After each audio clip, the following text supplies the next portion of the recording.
Quero só encerrar falando rapidamente do protestantismo no Brasil, para a gente não deixar essa lacuna. Não tem assim grandes detalhes, é só para vocês terem algum conhecimento do que aconteceu, tá? Vejam aí que nós temos o registro da tentativa dos huguenotes, já falamos sobre isso, entreguei para vocês um texto, totalmente fracassado, não deu em nada. Aí tem os holandeses, isso nós não falamos, holandeses em Pernambuco, isso se estuda na história do Brasil. Eles conquistaram Pernambuco e ficaram 24 anos lá. E aí, com a vinda do Maurício de Nassau, foi implantada toda uma estrutura eclesiástica, chegou a ter 24 igrejas reformadas holandesas em Pernambuco. Tudo isso aí foi destruído na guerra, e os holandeses foram expulsos, e aí não ficou absolutamente nada disso. Tá? Em 1824 começa a imigração alemã. Dom Pedro I decretou a independência do Brasil, e aí tinha grande preocupação em colonizar o país. E aí começou então a convidar pessoas para virem, né?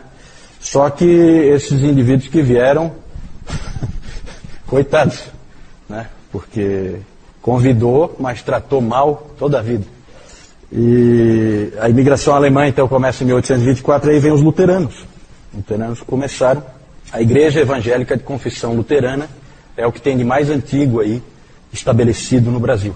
Só que não é uma igreja missionária, tá? É uma igreja étnica. Ela veio para atender os colonizadores. Ela não veio para alcançar ninguém. Até porque deu para pegar um pouco de raiva do país, porque eles realmente foram muito enganados. Os casamentos deles não valiam nada, era zero, eles eram considerados amasiados, né? O casamento não era válido, o casamento só era... Não havia registro civil, o casamento era religioso, valia como civil, então era considerado amásia os casais, e os filhos eram todos ilegítimos. Então você convida os caras para virem colonizar o teu país, e você dá esse tipo de condição para eles, né? É a cara do Dom Pedro I, né? Não se esperava outra coisa dele. Sofreram, essas pessoas sofreram. Grande trabalho desses pastores luteranos, né? Eles eram tudo, eles eram médicos, eles eram professores, eles eram tudo, né, para aquelas comunidades, né?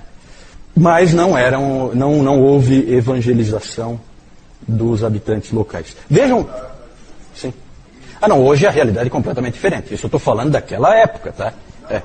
Sim, certo. Não, com certeza. Os metodistas vieram depois. Veja que interessante. Tudo no século XIX. Porque o século XIX ele tem essa característica, né? O cristianismo passou a ser mundial. Com o século XIX o cristianismo passou a existir em todos os lugares, certo? E por que nunca vinha missionário para o Brasil? Porque o Brasil era considerado cristianizado. Porque ele era católico romano. Então ia todo mundo para a Índia, para povos pagãos, não cristãos, onde a religião não tem nada a ver com o cristianismo. Isso também era uma dificuldade, a própria questão aí da falta de registro dos filhos e coisa, mostra essa questão da religião oficial, a ligação Estado e Igreja. Em 1835 chega ao Brasil o jovem pastor Fontaine Elliott Pitts, que foi enviado pela Igreja Metodista Americana, veio para o Rio de Janeiro. É o começo dos metodistas no Brasil. Sempre os metodistas na frente, né? É impressionante como eles realmente tinham esse pioneirismo. Depois os presbiterianos, em 1859, vem o famoso para os presbiterianos, aí o Ashbel Simonton e o Alexander Blackford. Foram os presbiterianos que ordenaram o primeiro pastor protestante brasileiro, o ex-padre José Manuel da Conceição. É interessante que são sempre ex-padres, né? Então, tanto os presbiterianos como os batistas. É interessante isso. Os batistas, que a gente vai, porque nós somos batistas, a gente dá um focozinho um pouco melhor, eles vieram principalmente por causa da Guerra Civil nos Estados Unidos, a guerra entre Norte e Sul, onde houve uma declaração de independência do Sul, os Estados Confederados, que eram escravagistas, e os do Norte eram contra a escravidão, e aí houve a Guerra Civil lá dentro dos Estados Unidos, e muita gente veio do sul dos Estados Unidos, veio para cá. Chegaram no pequeno porto de Iguape, no litoral de São Paulo, em 1867. Veio o coronel Hutchinson Norris, William Hutchinson Norris. Ele veio e se estabeleceu em Santa Bárbara do Oeste. E para lá vieram cerca de 8.000 no total, americanos. Boa parte deles batistas. E aí, em 1871, os batistas organizaram a primeira igreja batista de Santa Bárbara do Oeste, que é a primeira igreja batista no Brasil. Mas é uma igreja étnica. Étnica, igreja para os colonizadores. Não é uma igreja missionária. Também. Exatamente, exatamente. Ali tem a cidade que é Americana, que era na época um distrito de Santa Bárbara do Oeste. É bem lembrado, bem lembrado. Na verdade, a segunda igreja batista foi construída, foi fundada em Americana, onde hoje é Americana, na época não era, né? Na verdade era a segunda em Santa Bárbara. E aí vem a figura de Antônio Teixeira de Albuquerque, que era um padre católico, que foi uma vez escondido. Ele nasceu em Alagoas e ele assistiu secretamente às pregações do pastor presbiteriano. Vejam a ligação. Sempre houve essa ligação batistas e presbiterianos. Ele foi ouvir as pregações do pastor presbiteriano John Rockwell Smith.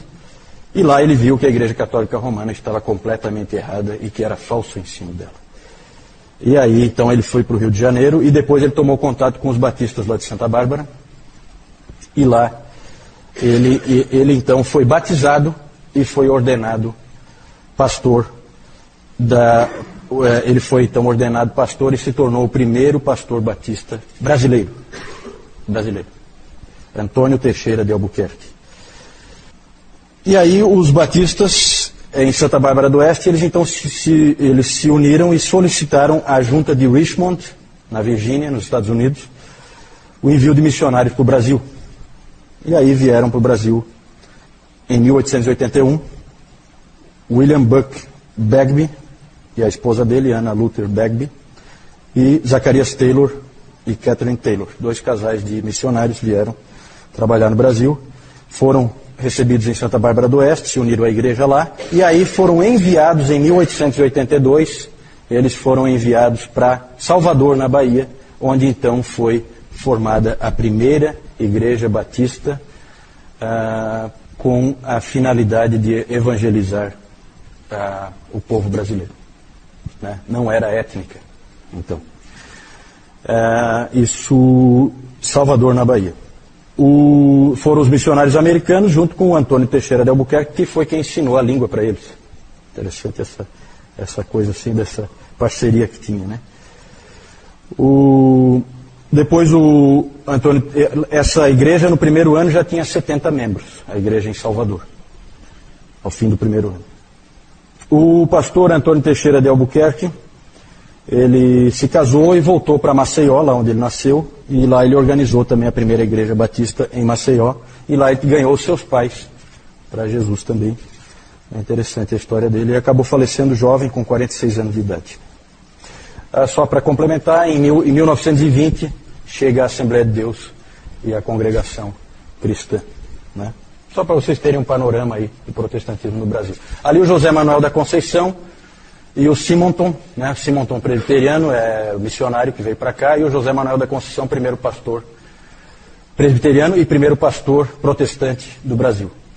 Aqui o Antônio Teixeira de Albuquerque, primeiro pastor batista do Brasil. Aqui os 2 casais de missionários americanos que vieram, batistas. E essa aqui é a igreja em Salvador, fundada em 1882. Certo?